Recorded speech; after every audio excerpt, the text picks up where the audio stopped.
Saudades de fazer um rolê no corredor, né, minha filha?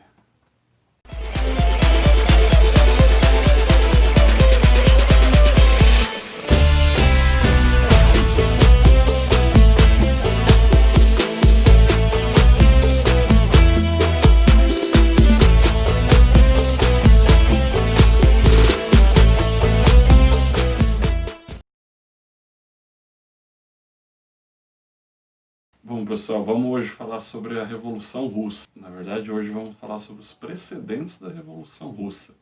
Revolução Russa que é do ano de 1917. Tem um historiador muito famoso, morreu há uns 8, 10 anos, chamado Hobsbawm, que tem um livro muito famoso que chama O Breve Século XX. Por que o Breve Século XX? Porque Hobsbawm vai falar que o século XX começa em 1914, aí, com a Primeira Guerra Mundial, e termina em 1991 com a queda da União Soviética. Então, assim, é um acontecimento de tal monta que praticamente baliza todo o século XX. E se a gente pensar que a história é uma porção de consequências e sequências de fatos e acontecimentos, o século XXI que a gente está hoje também tem muito a ver com tudo isso. Bom, essa revolução ela causou uma verdadeira mudança geopolítica em todo o mundo. Primeiramente, ela já muda o rumo da Primeira Guerra Mundial, né? A Primeira Guerra Mundial, a Rússia participava de um jeito extremamente precário e, num certo momento, no ano de 1917, ela decide se retirar da guerra em razão da Revolução Russa. E até mesmo a gente pode pensar que só foi possível o êxito da Revolução Russa porque todas as outras potências capitalistas estavam empenhadas em lutar e ganhar a Primeira Guerra Mundial. Ou seja, não tiveram tempo de olhar para o que estava acontecendo dentro da Rússia e tentar impedir de alguma forma inviabilizar todo o processo. Isso com o detalhe de que foi realizada uma guerra com o patrocínio das potências estrangeiras, mas isso fica para aula seguinte. Então, assim, a Revolução Russa acaba modificando o curso da Primeira Guerra Mundial. Em 1929 a gente tem a famosa crise de 1929 que acontece nos Estados Unidos, mas ela passa a ser entendida como uma crise do capitalismo. Então, qual foi? E o capitalismo é um sistema global, mas onde não havia capitalismo? Na região sob os domínios da União Soviética. Então, a saída comunista passa a ser vista como algo viável nesse momento. Mais um motivo que a Revolução Russa modifica o século XX. Durante a Segunda Guerra Mundial, o país que mais teve percas humanas foi a União Soviética. Cerca de 20 milhões de pessoas da União Soviética foram mortas. Tanto que dentro da Rússia até hoje, a gente entende o nome da Segunda Guerra Mundial é a Grande Guerra Patriótica. Por quê? Porque era uma questão de vida ou morte para os soviéticos vencerem a Segunda Guerra Mundial.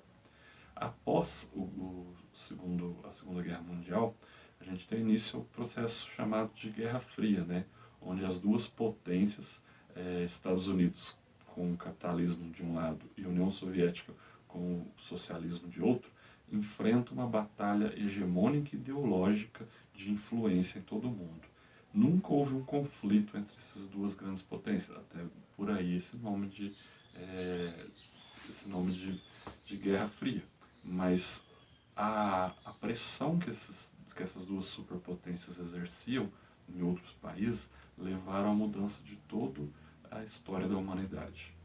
Até que em 89 a gente tem a queda do Muro de Berlim e em 91 o fim definitivo da União Soviética. Mas antes de se pensar em fim, tratando do acontecimento em si durante toda a duração da União Soviética, é interessante notar que a gente tem uma nova perspectiva de mundo. Então, enquanto existia a União Soviética, diversos países, diversos povos, diversas pessoas lutavam e buscavam atingir esse socialismo que acontecia no território soviético. É muito possível de diversas críticas, porque o socialismo que existia na União Soviética era um socialismo rigidamente dirigido pelo Estado, e onde aconteceu o final da propriedade privada, mas nunca aconteceu o final da exploração do homem pelo homem, que era um dos preceitos básicos da filosofia marxista. E por falar nisso, Karl Marx e Friedrich Engels, quando fizeram os pressupostos do socialismo científico, eles acreditavam que só poderia acontecer a revolução num país que já tivesse passado pela Revolução Burguesa, ou seja, que já tivesse tido fim às relações feudais e instaurado um capitalismo do tipo industrial. Então, a partir daí, aquela força operária que trabalhava nas indústrias iria aglutinar em prol dos seus interesses, cunhando o que eles chamaram de operariado, e se levantando contra o sistema opressor e fazendo uma ditadura do proletariado.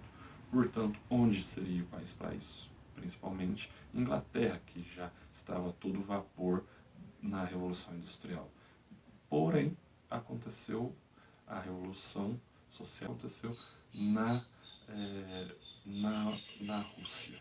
Para tanto, de acordo com as teorias aí de Lenin, né, O que Fazer, um livro clássico aí do marxismo-leninismo, vai dizer que precisava-se de uma vanguarda, ou seja, de um conjunto de operários capazes de enxergar essa disputa de classe e conduzir à vitória do proletariado. Portanto, uma vanguarda política e armada para poder tirar os grilhões aí da classe operária e toda essa opressão que ela sofria dos burgueses desse período, dos donos das empresas. Bom, sobre os antecedentes da Revolução Russa, a gente primeiro tem que vislumbrar o que era a Rússia em meados do século XIX e início do século XX. A Rússia é um país gigantesco que há poucas décadas tinham acabado com o feudalismo, em 1865, se não me engano, e desde então a Rússia era um país extremamente agrário. Ou seja, a população, quase 80% de sua totalidade, era uma população agrária, um país semi-feudal que ainda estava sob o jugo de um poder praticamente de um absolutismo, né, que era o czar, Nicolau II. Então você tem uma situação longe da que Marx previa que a Revolução fosse. Nesse país rural era muito comum ter surtos de fome, então a fome era algo que a população tinha que conviver desde muito cedo aí da história russa. Portanto, a fome gerava muitas revoltas contra essa aristocracia, essa burguesia que era um dono das terras e tudo mais. Um outro ponto de conflito foi que a Revolução Industrial, que se inicia na Inglaterra, vai ultrapassando as fronteiras e começa a chegar também na Rússia. Algumas cidades começam a ter indústrias e logo operários, portanto a gente começa a ver conflitos entre operários e capitalistas.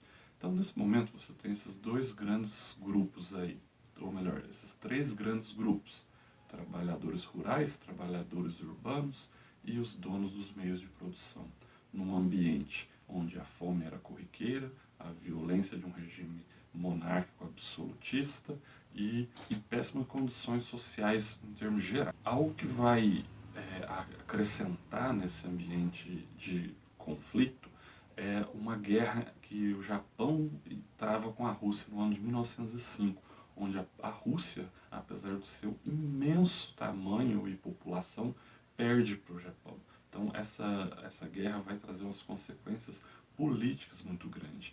Bom, para continuar entendendo a Revolução Russa, a gente precisa primeiro focar na Revolução de 1905. Isso mesmo. A Revolução Russa, ela, apesar de ser localizada em 2017, a gente pode pensar que ela se inicia em 1905, com toda a atmosfera de rebelião e insurgência que eu já tinha falar. Alguns grupos, por exemplo, se destacaram nessas rebeliões, como Terra e Liberdade, e o outro A Vontade do Povo, que fazia algumas ações consideradas terroristas pelo Estado, enfim, nada disso abalava em muito a liderança, a força do czar. Porém, já se percebia uma certa disposição revolucionária na população russa desse período. Em 1903 vai haver um congresso do Partido Social Democrata. Nesse partido, ele foi dividido entre duas tendências, dois grupos com pensamentos diferentes. Um deles foi chamado de bolcheviques, que era a maioria. Bolchevique em russo significa maioria. Essa maioria defendia que a Rússia deveria buscar um processo revolucionário camponês, ou seja, não ia esperar o país se industrializar para depois fazer a revolução socialista. Porém, o outro grupo minoritário, os mencheviques, minoritário em russo, acreditavam que deveria haver uma revolução burguesa, instaurar a industrialização para depois poder fazer uma revolução socialista. Então, aqui você tem uma divisão entre diferentes grupos políticos, mencheviques e bolcheviques. Como antes eu falei, a guerra com o Japão, ela causa muitos gastos econômicos para o Estado, ela gera muita fome na população e mostra a ineficácia do governo nesse momento. Isso vai ser novamente causas de revolta. Uma dessas revoltas, que era uma marcha pacífica, vai ser completamente metralhada pelos agentes do Czar em 1905. Esse episódio fica conhecido como Domingo Sangrento. O Domingo Sangrento abre espaço para depois a criação e formação de estados de greves, ou seja, indústrias e camponeses começam a entrar em greve, e tem a formação do primeiro Soviet.